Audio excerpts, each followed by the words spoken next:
Hi, I'm Crystal. And I'm Karin, and you're listening to the Rom-Com Detectives.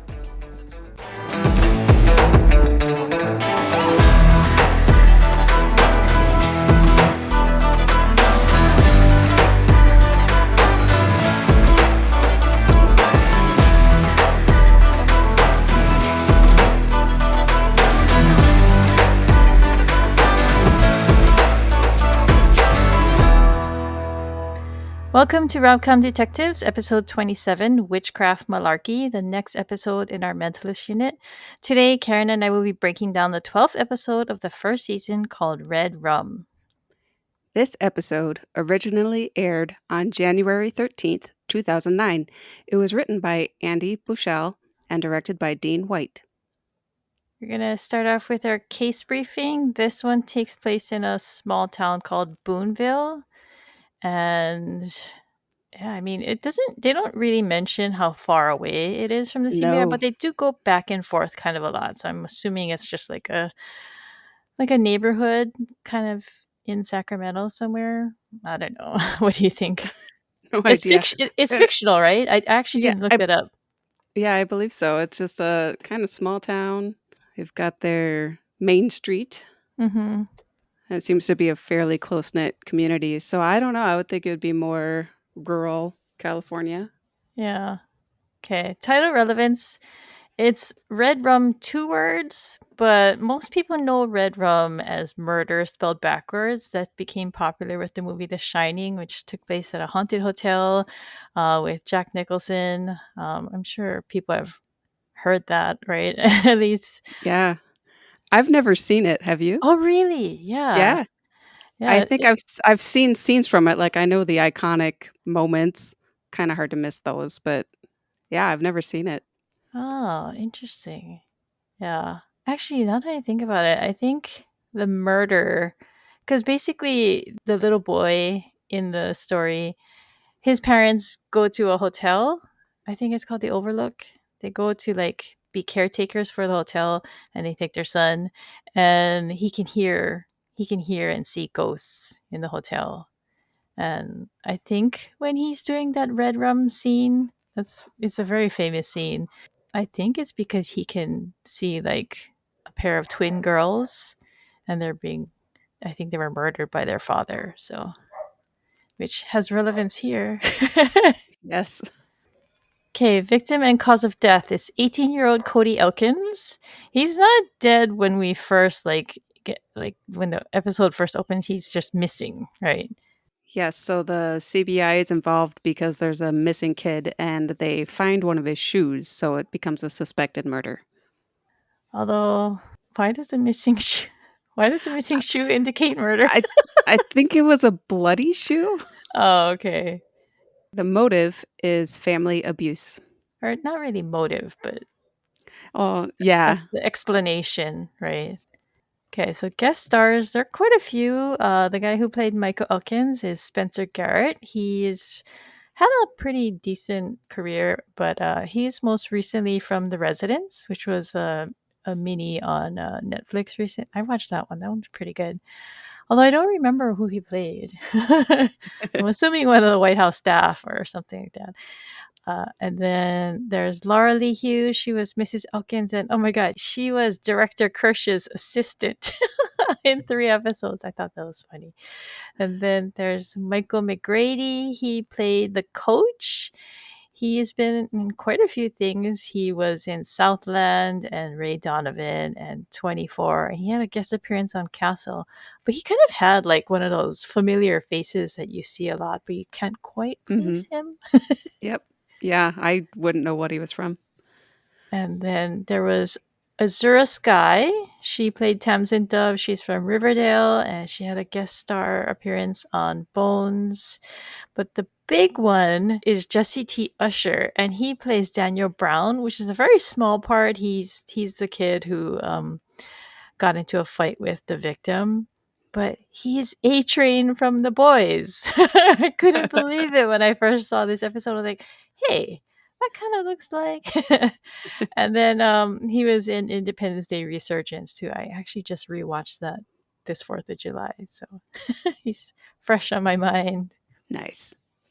Jane's skills in the episode. He had a few this time. He did a pulse reading on Daniel Brown, and he does some misdirection and also lock picking. Alrighty, let's get into the episode breakdown. It starts off with Cho talking to the Elkins about their missing son. Rigsby and Van Pelt are interviewing people outside just as Lisbon and Jane drive up. And then that's when Rigsby explains about the shoe.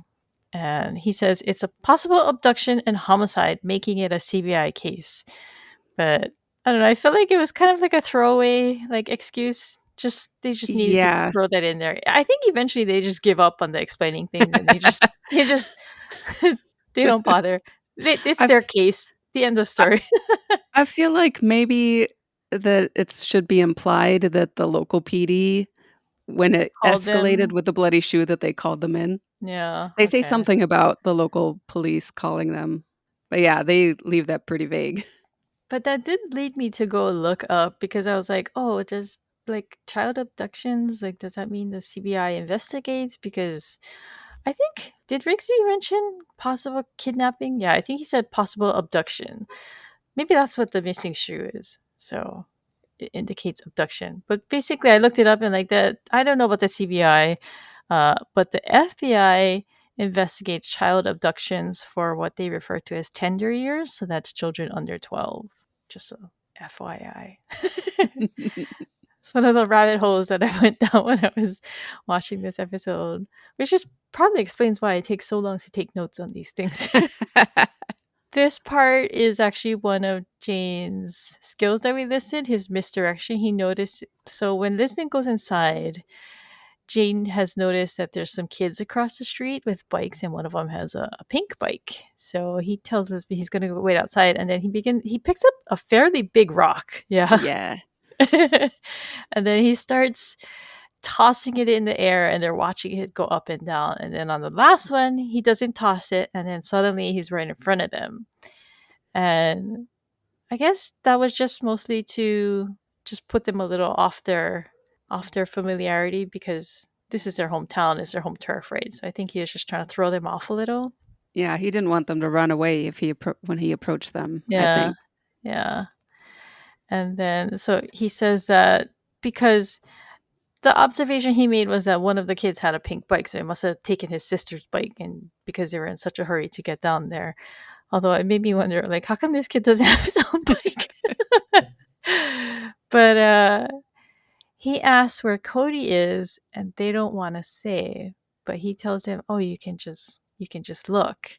And so they look, and then they focus on like a bunch of crows flying around over the forest, right? And so Lisbon and the team come out, and then she tells him that Cho's gonna take the parents home. And I was just like, why? Why is he taking the parents home? I don't. Maybe they were too distraught from the Maybe. investigation. They couldn't work anymore. I don't know. And so Jane tells us when he has a pretty good idea where Cody is. So that's when they head into the forest. And I thought it was interesting that they walked through a patch of bamboo. It's an Huh. interesting looking forest. But then they get to a large tree with melted candles all over it, and there is Cody Elkins, and he is dead. And ew, one of his eyes was eaten out by. Are they Ugh. crows or ravens? I always get them confused. I'm pretty sure Jane says they're crows. Hmm. Hold I on know that here. one is much bigger than the other. I can never remember which though. Yeah, he says they're crows. They're carrion birds. They eat Okay. dead things. So Jane picks up a pentagram, and Cho is not here. He has gone home, so he's not here for this. The start. Maybe that's why he took them home so that he couldn't be here for Yeah. this.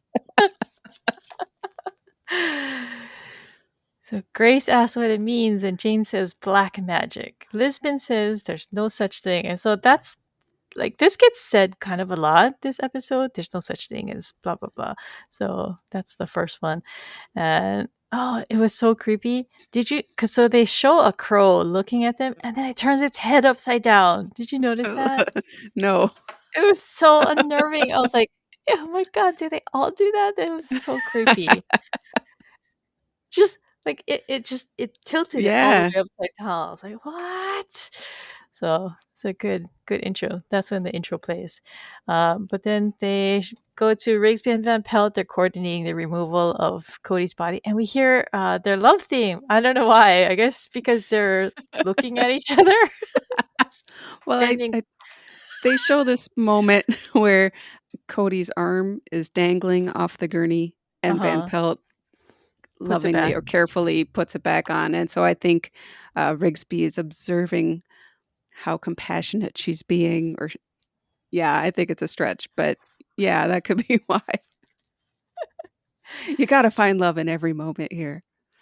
It's not It's a the first time we've murder heard it though, show. right? We've heard it when he got burned, right? Yeah, I think so. Yeah, in flame Yeah. red. All right, so at the house, Lisbon and Jane talk to the family. They tell them that they last saw him on Friday night after the football game when they got blown out and he was supposed to have a meeting with the coach.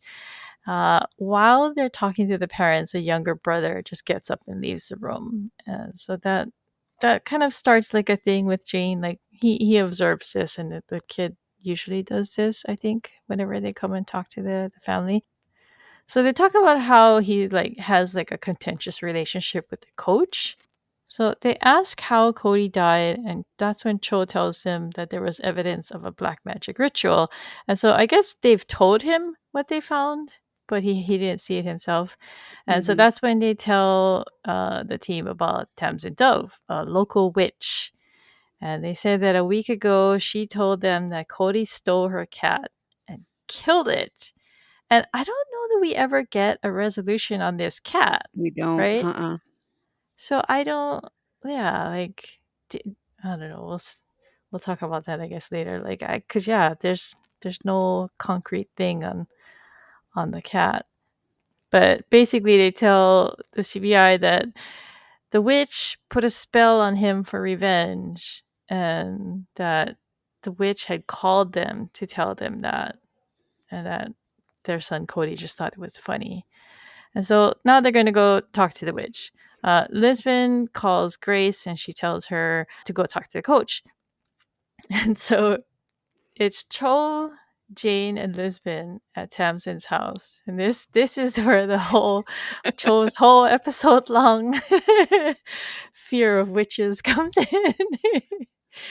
So he's immediately unnerved by the goat door knocker. He says that's a sign of Satan. And so Lisbon, like, she asks if petting zoos are the gateway to hell, and he says pretty much. He, his character just really has a thing against animals. Like, did he already say the? I think later Yeah. on in the show he says, "I don't get the point of zoos." He doesn't like cats. He doesn't like dogs. No animals. So typical Jane, when he picks up that someone is freaked out about something, he's got to dig in, right? Oh goodness, everybody hits Cho so hard in this episode. But Jane points down at the floor because there's a doormat and there's a pentagram painted on the ground, and Lisbon even makes like a woo ghost noise to tease him. And then Cho leans in to get a look, and Jane scares him, and he actually flinches. So Jane picks up a piece of wire and he brags that he could use it to pick the lock open in 5 seconds because she's not answering the door. And then Jane spots the kids from earlier and they're watching them from the street. So next we go to the high school where Grace and Rigsby are talking to the coach. He just basically tells him that Cody was a good kid. Tells them he's kind of yelling at the kids at Yeah, a practice lot. a little harshly. And you can tell that Grace is like she's judging him essentially, Yeah. right? Yep. But I mean, he's trying to put on a good front. But then Grace reveals that he's got like a kind of shady coaching history, that he got into trouble at his previous job. And they asked to search the locker room, and he says fine. But then as they walk off, Van Pelt gives coaching tips, which Yes. takes him aback. And that goes back to the pilot, right? When we learned that Van Pelt's dad was a football coach. Yep. I don't think it has been brought up since, right? Nope, this is our reminder. Yeah. It's been And 12 episodes. yeah, so they go into the locker room and Rigsby's like, he runs off and's like, throw me the ball, go long. So Because I thought that go long was pretty funny because it's a locker room. It's not it's a that locker big. room. No. And he's still like, wow, that was a great throw. But it looked like he was barely 10 yards. She's so good. She's amazing. Okay, so here we have some questionable police procedural shenanigans going on because back at Tamsin's house, Lisbon has gotten a call from Minetti who says the warrant is on its way so they can go into Tamsin's house. And I'm just like, okay, wait. What is the probable cause for this warrant? Like they they just Because want to she's a talk to witch, her. right? But I gotta wonder also, how long were they I hanging know. How out long were on they her standing there? It on must have the just been like porch? 10, 15 minutes or were they I mean, I don't know. It was just like I said, questionable police procedural shenanigans. And I mean, the warrant is on its way and like I don't know, I feel like that's like a loose TV thing because can you actually go in if your warrant is just Yeah, on its way? The if you check don't is in have the this mail. the signed paperwork, you're like, "They said Maybe we could be here, so" I know. And then there's like I wanna see the warrant because you're supposed to be able to say I wanna see the Right. warrant, right? But so what if the person says that and you're like, "Oh, it's not here yet." Oh, TV police. But it was amusing because Cho is just about to tell Jane he bets he can't do it in 5 seconds, and he does it in like two. Yeah. But it made me wonder, like, can you actually pick a lock that fast? Do you think he just did it when Cho wasn't looking, and then he just opened the door when it was time to go in, or was it unlocked? I wonder if it was locked at all Yeah, because when they go in, Tamsin's just waiting for them there. yeah, She yeah, wanted to have a dramatic moment where they yeah. walk in and she's already there, so But Cho's so freaked out that he tells Lisbon to go first. yeah, he doesn't wanna go in at all, but he's like, "Fine, but you first." Oh my goodness. So funny. So inside, yeah, Tamsin's sitting at her dining table and she says that she heard about Cody and that it was made to look like Wicca. And they're kind of confused about how she knows that. And she says that her friends told her. And so Jane guesses that it's the kids. And she also like she offers them cookies and only Jane accepts because he always has the munchies, He he always always, wants to eat. always. So she says that the kids were in the forest gathering herbs for her and they found Cody's body, so that's how the kids knew where Cody was, because in the beginning the kids had pointed Jane in the direction of Cody's body. So they were the ones who basically they found him. They went and they told Tamsin. Tamsin did not report it, and then I guess she was just waiting at her house for the police to show up. But they go into a side place in her home. She says she sells healing powders online, and that's when she tells him that Cody deserved to die because not only did he kidnap and kill her cat, but apparently she says he tortured it. So I don't know. I Where just does she have evidence of this somewhere? We never yeah, and so actually that's why she put a killing spell on Cody. She says it's the first time it ever worked. how many people does she wanna kill in this I town? I feel like the cat got lost in in this episode because yeah, I wanted to know, is this kid Cody bad or good? Because they started off like the whole episode up until almost the end. They basically paint the picture of Cody as like being like not a great kid. Mhm. Even though like other people are saying, oh yeah, the parents are like, oh, he was a good kid. The coach is like, oh yeah, he was a good kid. But then you have like the incident with Daniel, and then you have this cat Yep. thing, and but in the end, he was defending his brother. So I mean, I guess it's possible that he was just both. Like he defended his brother, but also he was not a great person, maybe Yeah. possibly because of what he was going through at home. Right. So Right. yeah. So at the CBI, they brought in the coach because when they searched the locker room, we forgot to mention that when they searched the locker room, Grace and Risby found a bloody shirt in Cody's locker, and it turned out to be a match to the coach. And he says that he did get into a fist fight with Cody, and that he was really violent. And he tells him about Daniel Brown, and that's a boy who he says Cody beat unconscious, which is pretty bad. Yeah. But there was no record Yeah, of that, and the parents never mentioned it. yeah. Just that he's a good kid. Right. I thought they were in the forest, but I think they're actually just in Tamsin's backyard for this part. Yeah, it could be. It's, suddenly night. They Yeah, do this a lot. I guess it's hard to be consistent filming during those twilight times because the yeah, light changes yeah. so quickly. So a lot of times it'll be, like, just this abrupt, "It's night now." So she's showing them a public binding spell. She asks for Cho's name and he doesn't want to give it, but Jane just gives it. He's like, okay, Mocho. "What'd you do that for?" So basically, she's created like an effigy in front of them, right? And so she casts her spell and she burns the effigy. And while she's brushing the ashes into a jar, Lisbon is like, she's really skeptical.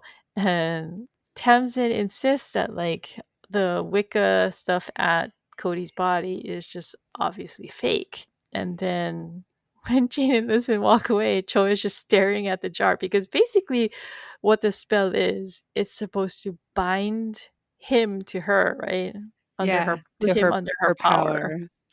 Mhm. And she says, "Let him behold the king of beasts and kneel before him." So ominous. So yeah, so this is why so when they leave, they exit out of the front door, or like they go out the front porch of her house. So that's why I think they were just in her Yeah, backyard. So yeah. Lisbon says that Tamsin is just a whack job and enjoys the attention, that it's quicker and more effective to just let her come to them. I don't know why does Jane act so patronizing to Lisbon here? He's like, that's very astute. That's a good observation. Ah. He's just so proud. Her skills are growing because she's been hanging out with Jane so much. But Cho is just like, I can't believe you gave her my name.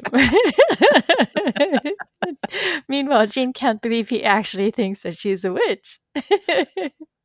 And he tells her there's no such thing as witches, which is a change up from there's no such thing as psychics. The next day, Cho, it's still bothering Cho. So they're looking for Daniel Brown. They're at the school, I think. And Cho is telling Rigsby about Tamsin and the spell that she cast.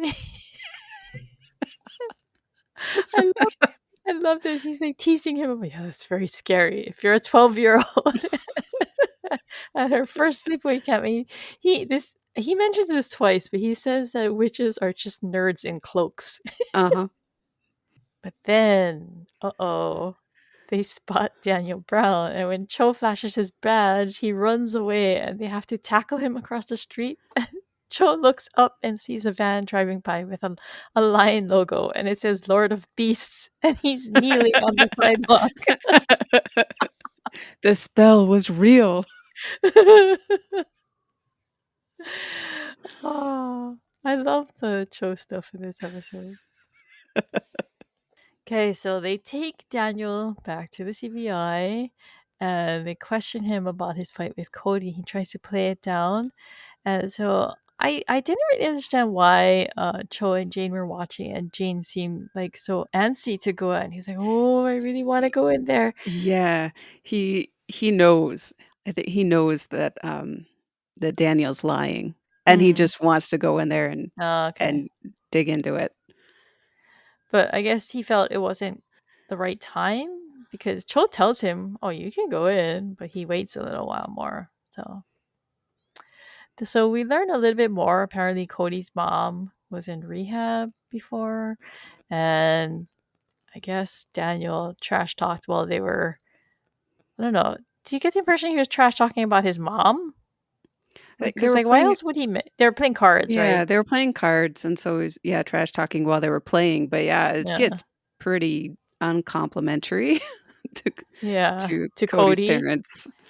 yeah, because he says that he hit him unconscious with a beer bottle and then tried to stomp Yes. on him, and Ugh. that I guess other kids told him that he might have died if they hadn't pulled him off of him. So yeah, that's pretty serious. Jane has figured out that the reason nobody's heard about this is because the Elkins paid for his silence. And then finally he admits that they paid him $1,000, which I thought, wow, that's not that much money. No, but for a kid, for what's Yeah, 15, 16. yeah.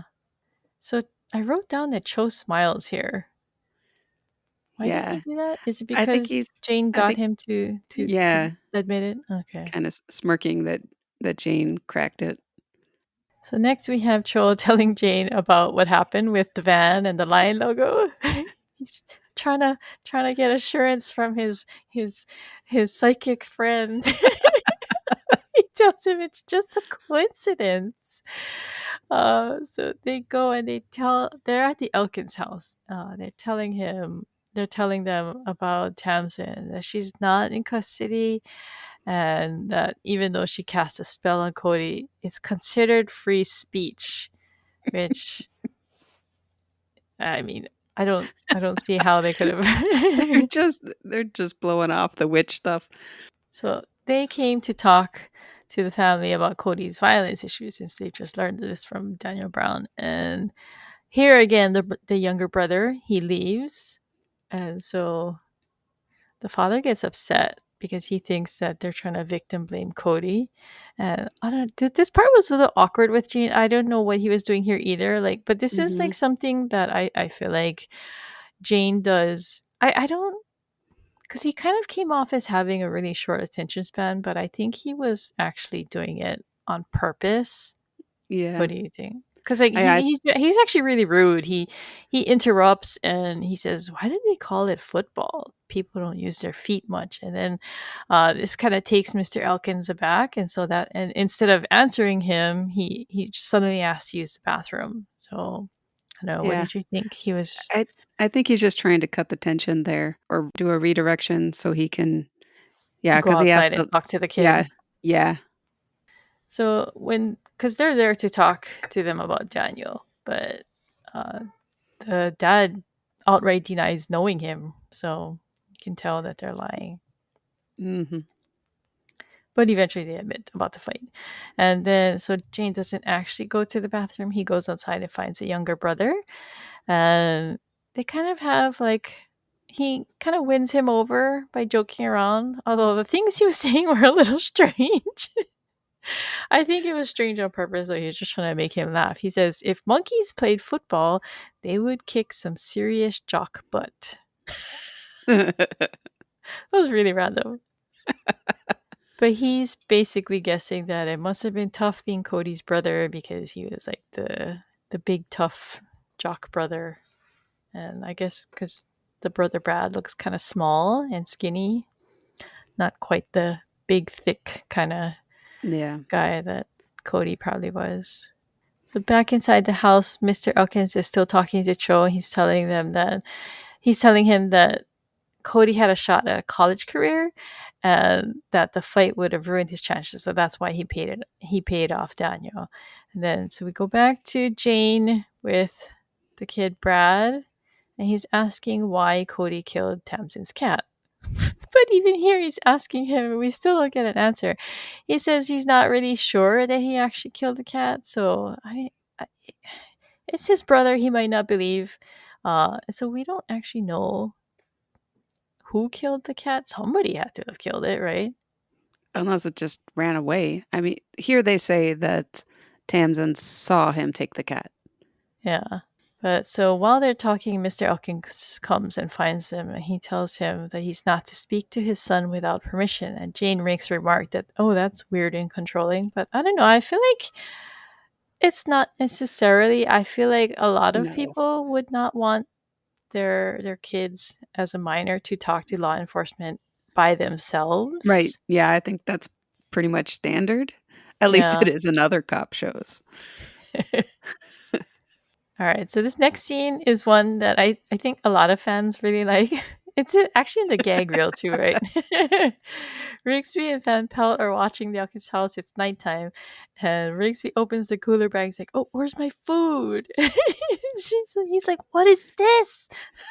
Because he pulls out a bag of baby carrots. He says, "I'm gonna die. I can't be in the same room as carrots." I'm allergic to carrots. And then he actually pretends to go into anaphylactic Yeah. shock. And, and by this time, Grace has realized that, oh, the kid is leaving the house. So can you stop that now? And she keeps telling him, stop it. He keeps doing it. Yeah, it takes him a while. He is committed to this bit. It's such an amusing scene, though. So this was a little detail that I didn't get either. So Lisbon is back at the CBI office, and she's trying to log in, I think, at Grace's computer, Yeah, it looks like it. right? Yeah. Because Jane is right off to the side on his couch, but she can't log in. And I guess maybe they were just placing her there so that they could talk while he laid down on the couch. But Grace calls to update them, and he says that they should wait 10 minutes before they go in to let the plot develop. And this was a continuation of this amusing thing between Grace and Rigsby, because she tells Rigsby that they're supposed to wait, but she doesn't mind waiting because Witchcraft keeps her out. And he tells her, he mentioned that thing again. They're just nerds in cloaks. He calls Witchcraft a silly alternative lifestyle like Star Trek or yoga. I love it. She says, I do yoga. Awkward. Rigsby often puts his foot in his mouth. Oh, yeah, he does. So inside her house, Tamsin is doing a cleansing ritual. There's kind of a lot of people around with her too. Yeah. She brings, Where do they all come from? they were already there. They just like to hang out there? That's her coven. Oh, Not right. to not to be confused with Cowan. Right. But it was kind of a stereotypical witch kind of ritual. She starts chanting in Latin. She's got a knife out, but she's not actually doing anything. She's just like sprinkling him with water I from like think a it's chalice. I It's think meant it's to be blood, milk. right? I Milk. th They're talking about blood, by Uh blood huh. let him be cleansed, but I believe there's reference to milk in the script. Huh. Like, It I looked don't like water. I don't know, yeah. but I Maybe think that's just for visibility, for a note yeah, yeah. for the direction. Maybe Make they it look tried good. milk at first and they're just like, no, this is gross. Doesn't look good. Actually, yeah, because I wonder if they did it and they're like, oh, this doesn't look like milk. Well, I think, like, in, I believe, like, filming water, look it doesn't, because it's clear Yeah. droplets, it's harder for it to look good on screen, so I believe they will often use milk Uh, to replace water in filming, Interesting. because it just reflects the light differently. Uh, but yeah, so Rigsby and Grace burst in and they actually draw their guns. I guess they're so freaked out about these witches that they pull out their guns and they point them at everybody. And then Brad is just because he was just lying on the table without a shirt on, and Tamsin was doing this thing with everybody around, and they It was arrest Tamsin. and she had her knife raised, like Oh, she was yeah, about true. Yeah. to take him out.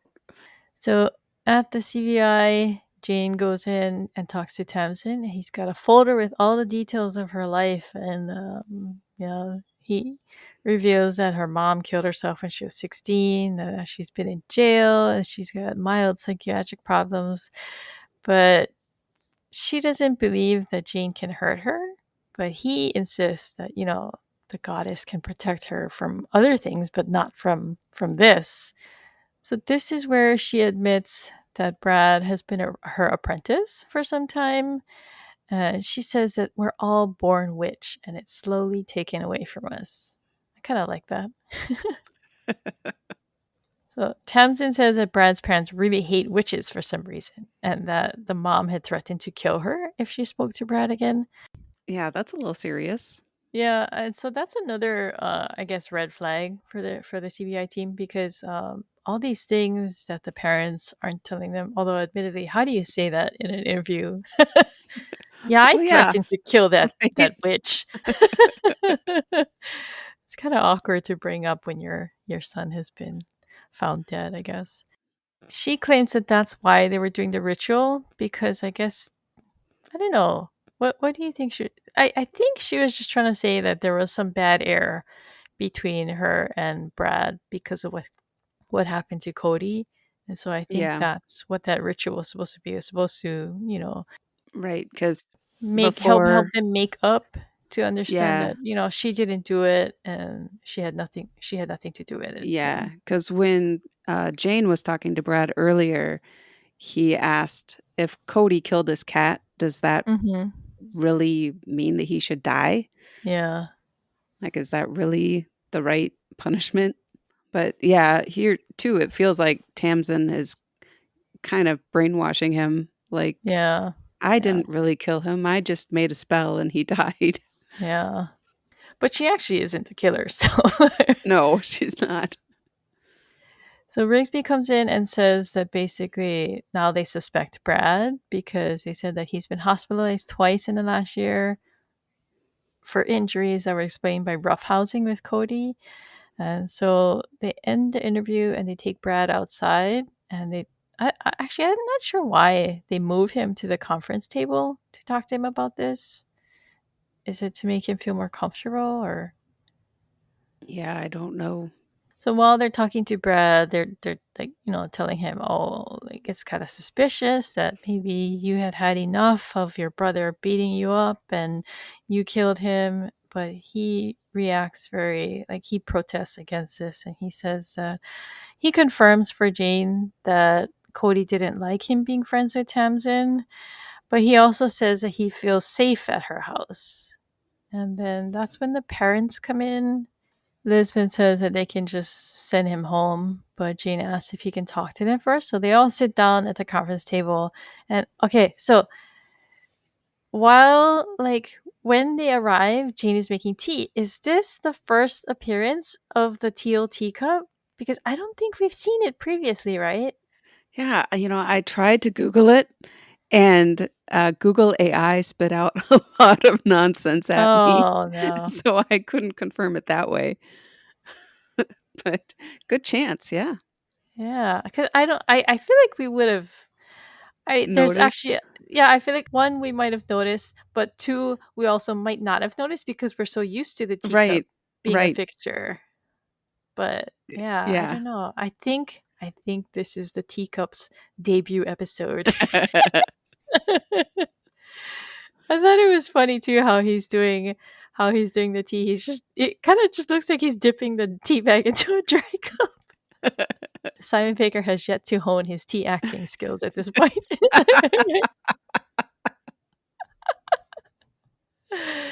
Oh. But so this conversation with the Elkins is where Jane lays a trap. He Mhm. says that Tamsin is helping them with the investigation now, and that she's put a spell of revelation on the murder weapon, and that the spell will raise the weapon from where it's concealed and reveal itself to the CBI.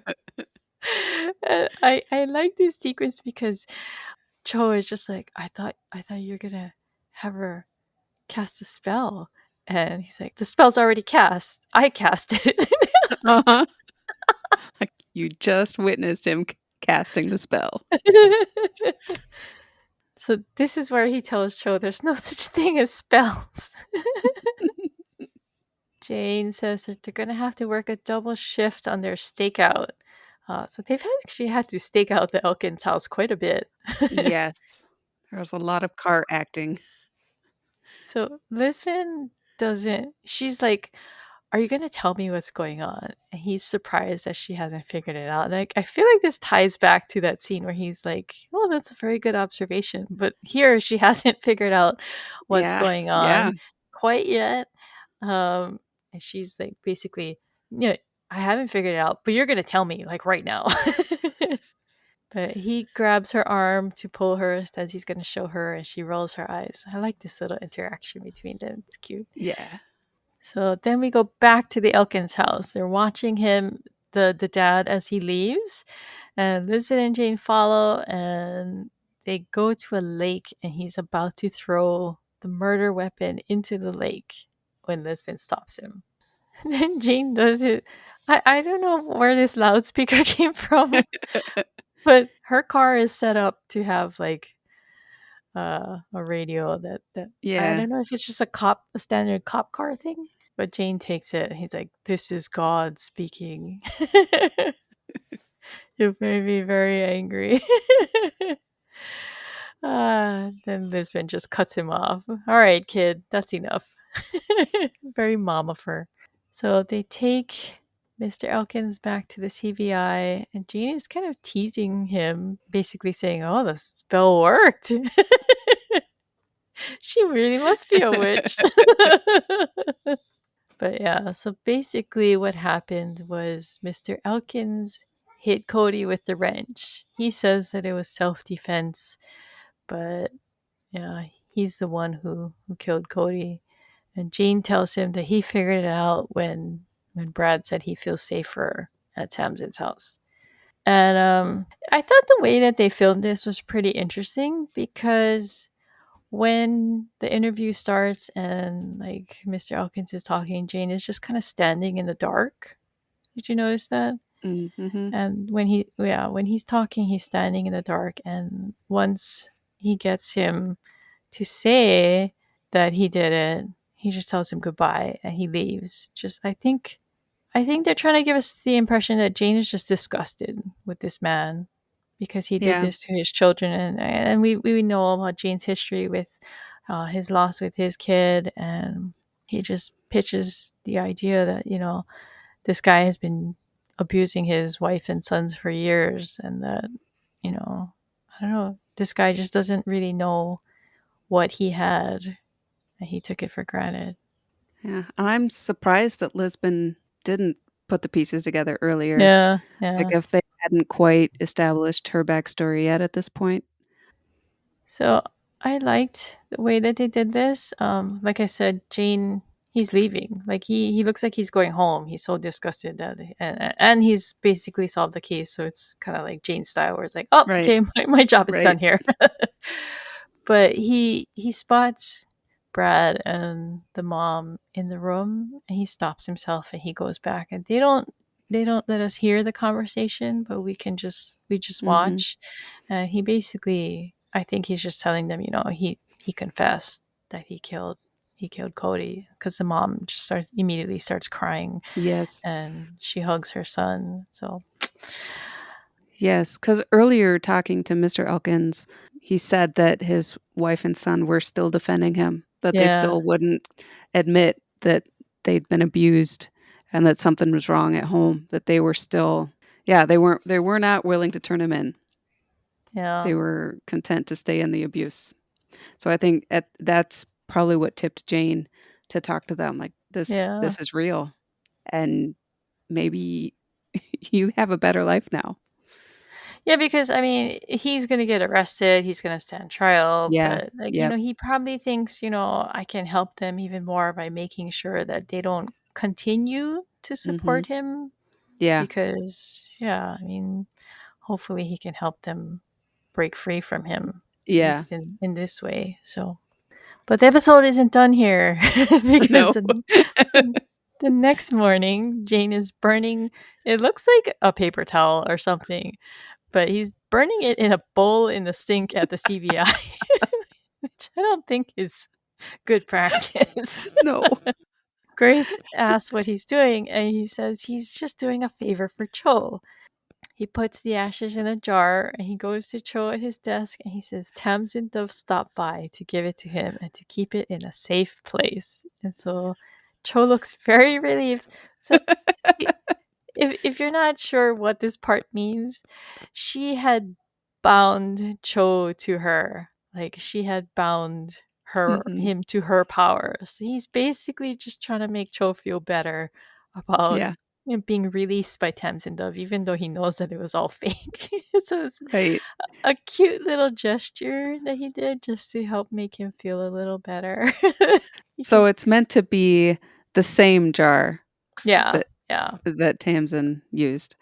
But it's so funny because you can see he's putting, like, this paper towel in the jar while it's still burning, yeah. so it would be like a Smoldering. hot, fresh mess. Maybe he waited a little while between doing it.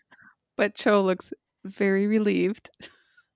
Yeah, we saw another smile from him, so it's cute.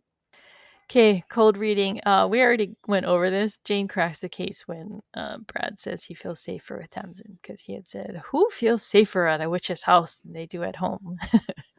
Yep. Hot reading. There isn't too much from this one. Um, No. yeah, you want to go over the Yeah, deleted scene? we have one. It's not exactly a deleted scene. It's a little continuation when they go into Tamsin's house, and Cho is so reluctant to follow them in. Jane says, "I promise, if you're turned into a frog, I'll find a beautiful princess to kiss you if it's the last thing I do." I would have liked that, I think. Yeah, All right, rewatch checklist. Jismin moments. I think the only one I can really think of is when he tells Lisbeth, "I'll show you" instead of telling you, and then he pulls yeah, her away. It's yeah. just a nice little early partnership kind of moment. Locations. I feel like anytime there's like a small town kind of thing, it's probably just in the general like Warner Brothers studio area. So, but nothing really notable or think anything stood out. Suit watch. Okay, I only noted down three, although admittedly I wasn't paying too much attention this time. So at the beginning, he's wearing a dark gray suit with a black vest and a white shirt. Actually, I wrote down the same thing for the end of the episode too. I don't know. Okay, so in the middle of the episode, he's wearing. I think we've seen him wear this before. I know we've seen him in this light blue shirt with the thick white stripes. But he's wearing a matching navy blue pinstripe suit with that. And then at the end, he's wearing a charcoal gray suit with a black vest and a white t-shirt. But I feel like he looked a little sharper at the end in the final scene than he did in the beginning. I don't know why, but I don't know. He just looked a little nicer dressed at the end than he did at the beginning. Is dark gray and charcoal gray distinctly different? I don't know. It's I have such a hard time with this because sometimes he'll be standing indoors and it looks Yeah, navy blue, and then he'll right. go outside and I'll be like, "Oh my god, it's dark gray." Oh, it drives me crazy. Favorite lines. I really love when Cho asks Jane because that part where Cho asks, "Oh, I thought you were gonna have her cast the spell of revelation," and he's like, "The spell is cast. I cast it." He turns to Jane and he says, "You can cast spells." Cho is just lost. He's immersed. I think after that he's like, "There's no such thing as spells." And he's like, "I know." No, you don't, man. You believe. Oh, uh my favorite line is at the end, the victim's mother asks Jane, "How can you be so cold?" And Jane says, "Practice." And it's the look. It's the look. The mom, like, she's, like, tired, and I don't know if she's looking at Lisbon like, "Help me out here," or what. Lisbon afterward is like, What were you doing? What kind of answer was that? Just that whole scene. For my Cho Zinger of the week, I will tell you, I think Cho Cho kind of had an off week and everybody else gets zingers Yeah. at his expense. Yeah. But there is one where um, At he the says, car, right? yeah, at the car after Tamsin did the binding spell on him, and Jane's like, There's spells no don't such thing exist. as witches. Yes. He says, "Yeah, it's easy for you to say. Weird witch lady didn't burn you in effigy and bind you to her power." Oh, poor Joe. I took a lot of screenshots of his his his face just looking like, "Oh God, what's gonna happen to me? Am I He gonna just die?" has a rough week. All right, we're gonna take a quick break, and we'll be back with our a new memory palace quiz.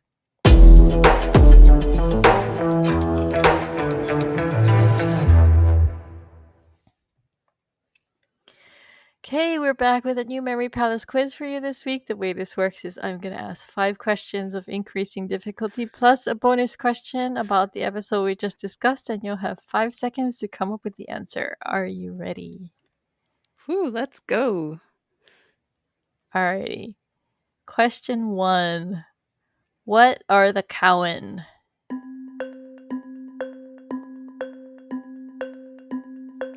They are the non-believers. They Yeah, don't believe in witches. correct. So, question 2. What kind of business do the Elkins family run?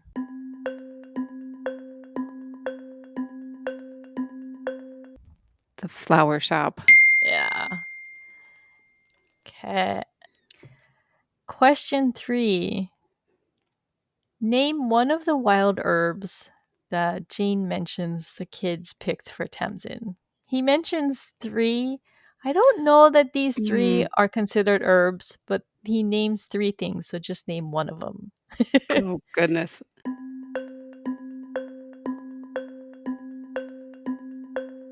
I'm gonna go with sage. No. No. He says fenugreek, wild roses, and nettles. Oh, yeah. Yep. I don't know. I feel like only one of those is actually an herb. Like nettles is not an herb, is it? I I don't think so. I don't know. I don't know witchcraft. I'm a Cowan, so. Me too. Question 4. How many hours of anger management class did the coach take?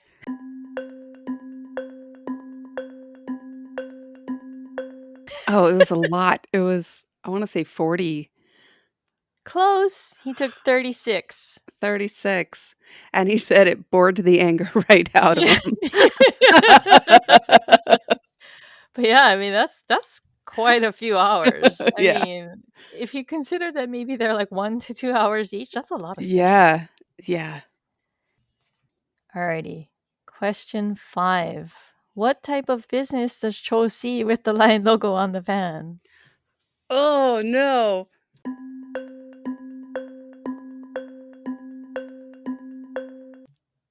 Um, some sort of cleaner?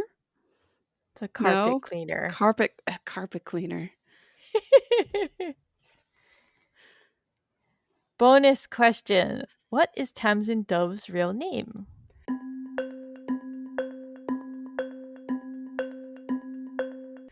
Sarah Jones. Oh, very good. I made a note of that one. I'm Oh, terrible with okay. names. See, I feel like I tip myself off by excluding certain things from the agenda. Uh-huh. Uh-huh. uh, all right. Any last thoughts? This was a standalone episode, kind of like a filler, but I really liked the Mhm. comedy in this one. It was a nice, lighthearted episode, even though it was about Oh, abusive yes. dads and their kids. But yeah, like the humor I felt helped offset the bleak case, so I appreciated that. Yeah, I think how they used Tamsin was was perfect, Yeah.